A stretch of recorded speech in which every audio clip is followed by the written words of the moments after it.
UFC 259, Israel Adesanya versus Jan Blachowicz. This is it's a real good main card. Even though some of the prelim fights I think should have been on this main card, but hey, that's neither here nor there. We talked about the prelims already. If you don't already know, I go by the name of Harris. He goes by the name of Zan. We are boxing MMA picks. We're here to give you our UFC analysis, UFC betting predictions, letting you know which fights are worth it, which fights do you want to avoid, which potential underdogs do we feel are going to win. And hey, maybe we might even give you a parlay at the end. Hopefully we can all make this money together. So again, UFC 259, we got 5 fights on the main card, stacked from top to bottom. Let's get into the first fight. We have Thiago Santos in the light heavyweight division versus Aleksandar Rakic. I like Rakic on this one. When I think about Rakic, I mean, I don't want to compare him to Jon Jones, but what I like about him is that he uses all of his length in his striking. He's going to have a 2-inch reach advantage on this. He has a very leg-heavy attack. That's one thing that I like about him, a very calf kick-heavy attack. Again, that works really well, especially against fighters in this weight division that don't maybe move as well. And I'm going to look for that to be a real important factor in this fight. He's a purple belt in grappling, BJJ. So, I mean, he does have some knowledge, but I'm not expecting him for that to be a strength of his. He has shown me some good takedown defense. And, I do sort of trust some of his ground efforts. When we think about Thiago Santos, didn't look great in his last fight to me versus Glover Teixeira. We know he ended up losing that one. He can definitely slug, though. He can definitely hit you hard early in the fight. We've seen Rakic get hit before. He has some pop on his punches. 15 out of his 21 wins are by knockout. So, that's most of it. That's 70% of his wins. In the stand-up, he's going to show you that Muay Thai type of style, how in terms of how he kicks, in terms of how he switches stance. He has a southpaw sort of more times than not. And a kick-heavy attack in his own right? He'll definitely do it from the outside. BJJ black belt, although again, Glover Teixeira showed him that there is sort of levels to this, but Glover does that to everyone. And what really concerns me about Thiago Santos is his cardio. Again, at least in his last outing, did not look impressive at all. I think that's his biggest weakness. I think Rakic is going to have the youth. At 29, he's close to or in his prime, whereas at 37, Thiago Santos is not. I like Rakic to win this in a similar style like we saw Jon Jones versus Thiago Santos. I think Rakic is going to have the speed advantage. But, I mean, hey, again, we know what happens at this weight class. We know what happens when we move up in weight class. Both fighters can be explosive at times. It could also end early in any direction to that point. But at minus 150, if we're going skill-based, I do like Aleksandar Rakic on this. I do like him thinking that this is an important fight in terms of giving him a potential title shot. Whereas I think for Thiago Santos, I think his best days are behind him. So I'm going to go with Aleksandar Rakic, minus 150. He's my pick. Okay, so start with Rakic. So he's 13-2 in the UFC, in MMA. He has one loss in the UFC against Volkan Oezdemir. But I believe he definitely won 100%, and he was whipped off by the judges. So he should be undefeated in the UFC. He's the more technical guy. He did get hurt versus Devin Clark, so he can definitely this guy can definitely get hit. And we know how hard Thiago Santos hits. So Thiago can knock out anybody. And even in that fight against Glover Teixeira, he had his spots. Like he had Teixeira on some wobbly legs. I think he had him on wobbly legs twice. But of course, Teixeira eventually got back to the ground and rinse and repeat and was able to choke him out, right? So in this fight, though, it's a hard one because I believe Rakic is going to have the better striking to be winning the rounds. But I think at any point, Thiago can throw a shot and knock you out. So Thiago, just like Derek Lewis had against Curtis Blades, has that one shot, has that puncher's chance to win this fight. It's a 3-round fight. I'm going to go with Rakic. I think he's the better striker. I think the leg kicks are going to catch up to Santos. I know he had those leg injuries as well. I like Rakić here, the more complete fighter. He has the better ground game, the better grappling, the better wrestling. Aside from the power, I think Rakić beats him everywhere. So I'm going to go with Rakić to win this fight. Yeah. Yeah, I think again he's just the fighter with a little bit more talent. Although again, anyone can pop anyone, and both fighters can be hit. So again, just beware of that one. But I think the odds indicate that to some degree. And again, I still think Rakic is providing some good value at -150. Fight number 2, Islam Makhachev, Drew Dober. I'll keep this one short. I'm going with Makhachev on this one. I think he has the much better wrestling. I think Dober's supposed to have the stand-up advantage, and I think he does. But I don't think it's that significant of an advantage. Makhachev, I mean, combat sambo style, right? I think he has good boxing, but Drew Dober's still going to possess the slightly better stand-up.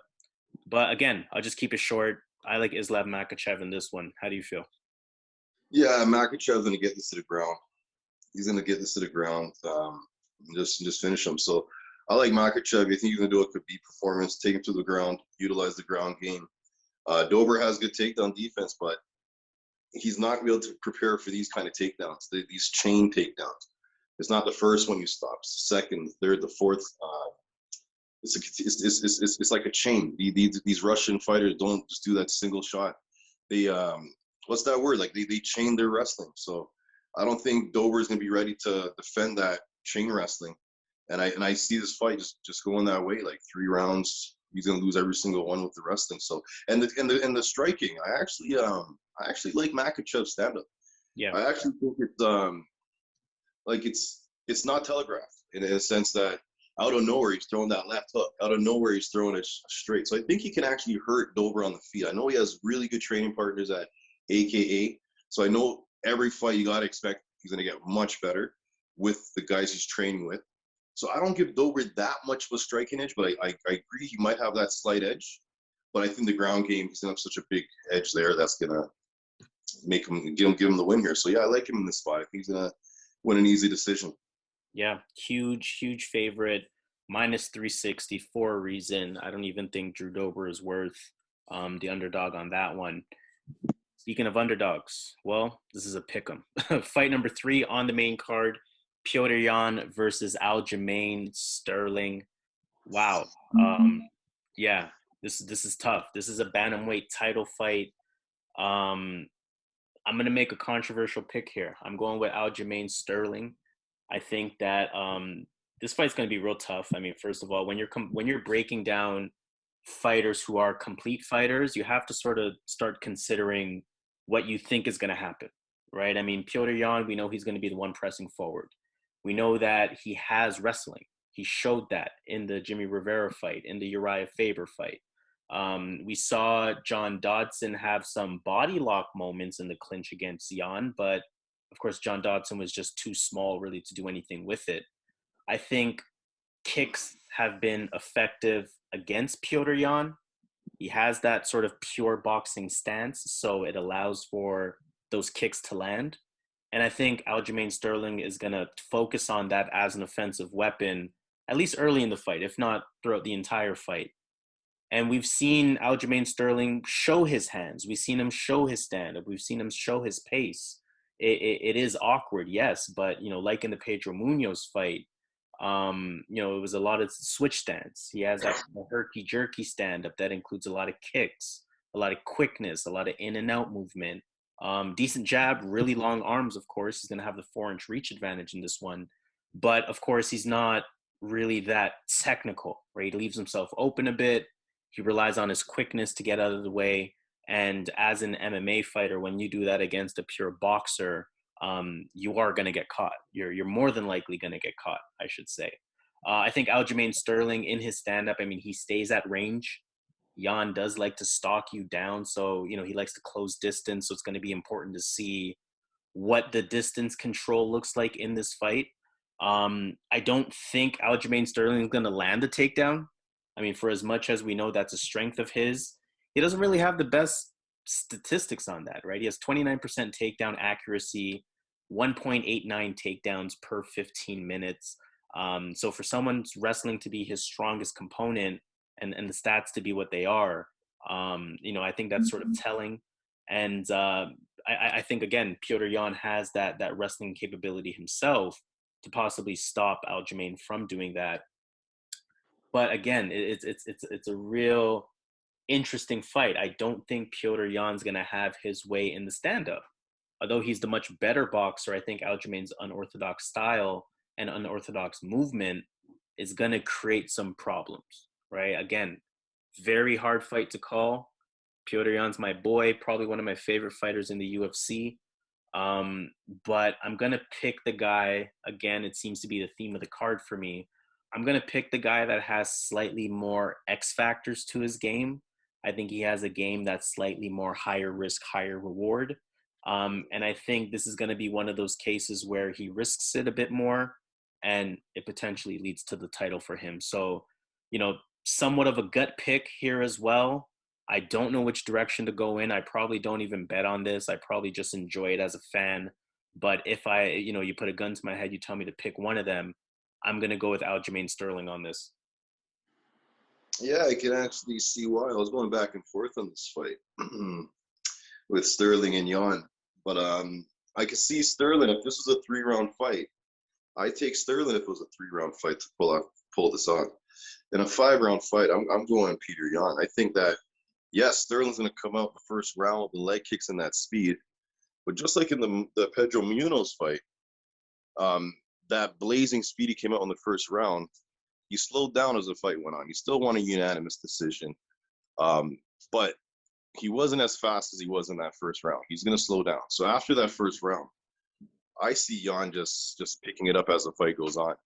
And we've seen Aljamain get dropped in the Marlon Moraes fight. And then after he got dropped, then he got kicked in his head. And then he got, but anyone would get knocked out for that. But he got dropped right before that, though. And then he got knocked out. So he has been dropped and knocked out in the UFC. So in this type of fight, though, yes, he's going to have the speed. Yes, he's going to be able to move around the ring a lot. But Jan's not going to follow him. He's going to cut the corners. He's going to cut the cage off.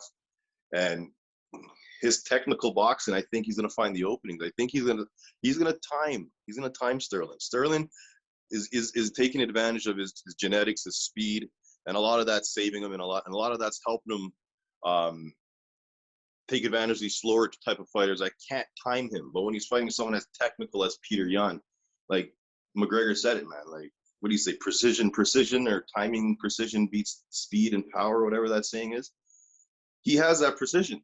Petr Yan is precise. He's a really precise striker. So even though he's not as fast, all he needs is one. And then once he gets that one, then he's throwing 4 or 5 punches in a row. Like, he throws the combos. Like, he's one of the best boxers in the UFC. I like him in this spot. Like you said, Sterling is going to have a hard time to get this to the mat, because I think that's how he's going to win. If he needs to get him down, he needs to take him down. Just the same way Petr lost his first fight against that fighter who's now in Bellator, who's able to utilize wrestling. That's the way to beat Petr Yan. In a 5-round fight, if you're not taking Petr down, he's not going to get tired. He can box for 10 rounds. He can do this UFC boxing for 10 rounds straight. And as the fight goes on, as you see, he just gets stronger and stronger. Or maybe he's fighting are getting weaker and weaker as the fight goes on. But he's able to carry that cardio. He's able to carry that power into the later rounds. He's knocking guys out in the 3rd, 4th rounds.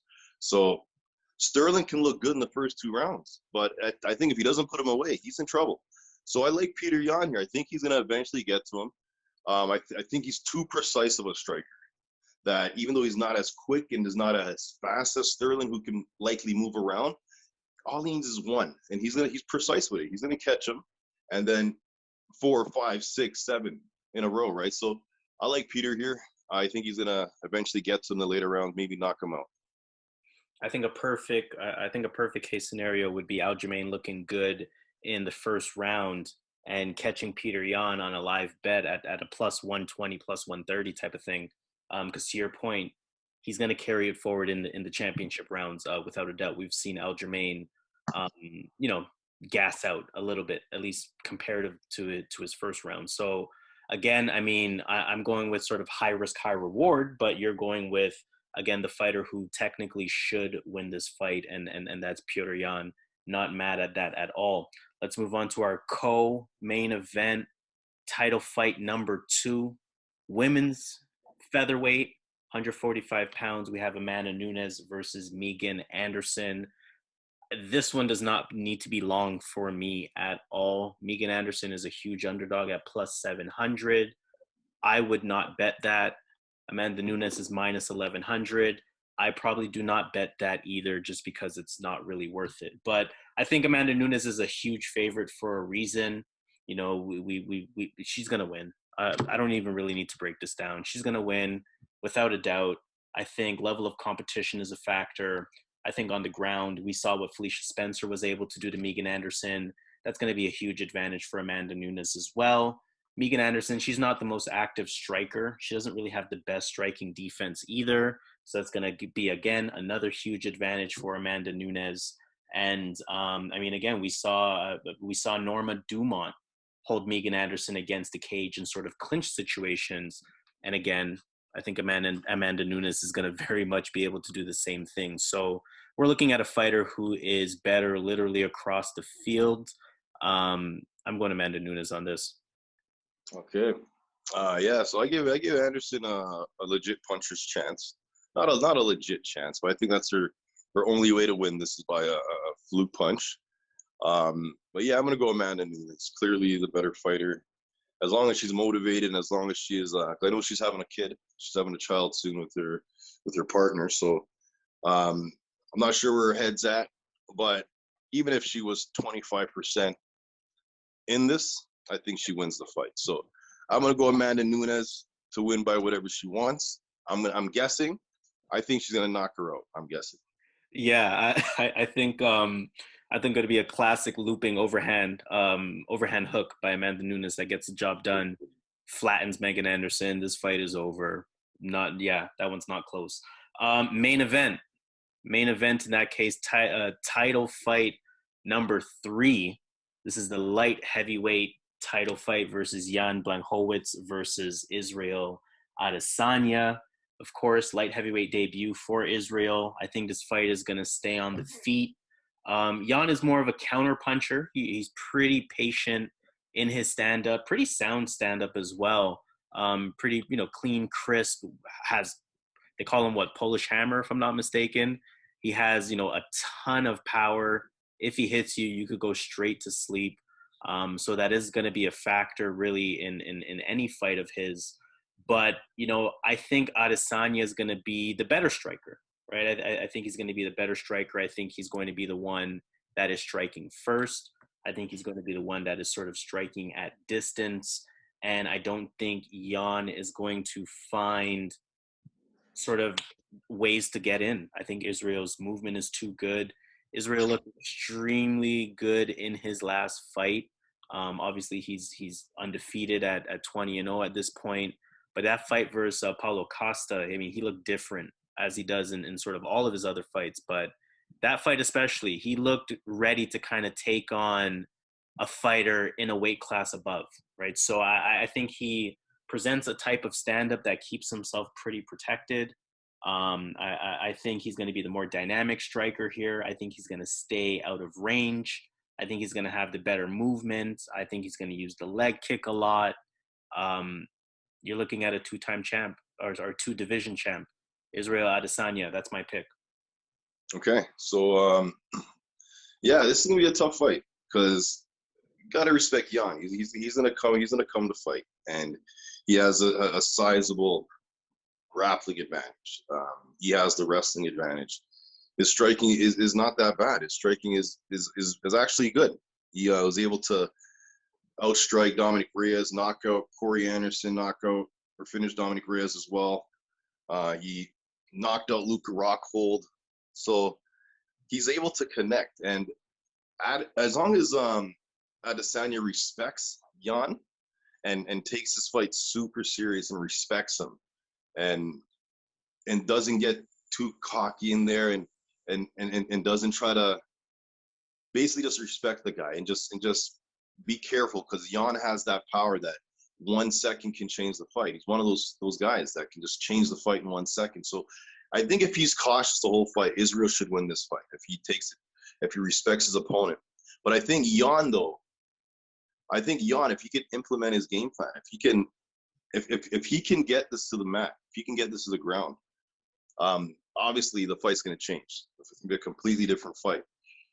But I don't think that's going to happen. I think Israel, the way he fights from such a distance that it's hard to shoot in on him with the takedowns. And that's why people aren't able to get him on the ground. It's not that he's a wicked wrestler.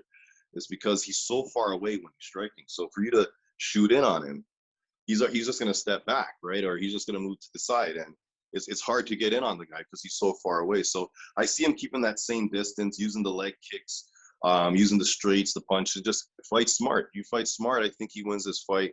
And yeah, I agree. He's going to be the new champion. So yeah, my pick's going to be Israel Adesanya. I can see this fight getting sticky, though. I can see this fight being a close fight as well. I can see it being close, but I still like Israel here. I think that he has a fighting style that is hard to beat, that no one has figured out yet. And I'm not sure that Jan has figured the style out. So I'm going to go with Israel to win this fight. Yeah, I agree. And the thing with Israel is, I mean, he's somebody that will acknowledge, fighters thinking they can take him to the ground. And he kind of says it, hey, so try it then. You know what I mean? He has 86% takedown defense, and we've seen some fighters try that. But it's going to be interesting to note what that level up in weight looks like. You know, is Jan going to have a big strength advantage, or is Israel going to fill the 205 weight limit in a good way, right? So yeah, again, I think Jan just won't have Israel figured out. I think he's going to stay smart, and I think he is going to stay respectable. I don't think he's going to get carried away at all. I mean, we saw it in the Paulo Costa fight as well. You had to respect Paulo Costa's punching power. I think he's going to do the same thing to Jan Blachowicz, and in terms of not only the punching power, but also the takedown as well. So I look for him to be the smarter one in this. And again, two weight division champ. I'm expecting it from Israel Adesanya. Let's take it to Vegas in that case. Now, if you watch our prelim video, not a bad decision to press pause right now and go watch that. You'll notice that Zan mentioned most of his money is going on the main card. So talk to me. How do you feel about this? What do you want to talk about? Parlay pick, or you want to talk about an underdog? Where you want to go with this? All right, so parlay-wise, I like Israel Adesanya. I like Islam Makhachev. And I'm going to throw in there Mario Bautista. That is a play I'm looking at. I'm also going to be playing straight up Peter Yan to beat Sterling. That's a 50-50 fight with the odds. And I might throw in Rakic on another parlay. So I'm looking at Rakic on another one of my parlays as well. Yeah, I'm really liking the idea of a Rakic, Makhachev, Israel parlay. I think Rakic gets it done. Again, we know Santos could be a threat, but I think that guy is done. I feel the same way about Thiago Santos as you feel about Dom Cruz. So I like Rakic, Makhachev, and Adesanya on a parlay. Main card doesn't really present underdog opportunities, of course, so we won't really speak to that. Although, again, Blachowicz, he has a path to victory. It's whether or not he can execute on that. And he does have that one-shot power that can happen at any time. I just don't think he gets it done, so I wouldn't even really take a stab there at all. And again, we spoke about some of the underdogs, the many underdogs that exist on the prelims. So by all means, check that video out. Any final words before we wrap up? No, I think we're good, man. Let's get the money. Definitely. So you guys know what it is already. Do all that stuff to help the algorithms out. Like, comment, rate, subscribe, share it everywhere you know. Share it on social media, share it in your group chats. Do whatever you got to do. Let's get everyone watching this. Everyone that needs UFC analysis, UFC breakdown, show them this video, and let's have a great discussion in the comments. How do you feel? Is Israel going to be a 2-weight division champ? Is Jan Blachowicz going to get it done? How do you feel about Amanda Nunes? How do you feel about the very close 50-50 Petr Yan versus Aljamain Sterling fight? Do you have any underdogs on the entire card? What's your parlay plays? All that good conversation. Let's have that in the comments. As usual, he goes by Zan. I go by Harris. Boxing MMA picks. This is UFC 259. Israel Adesanya versus Jan Blachowicz. Let's get this money. Let's get it.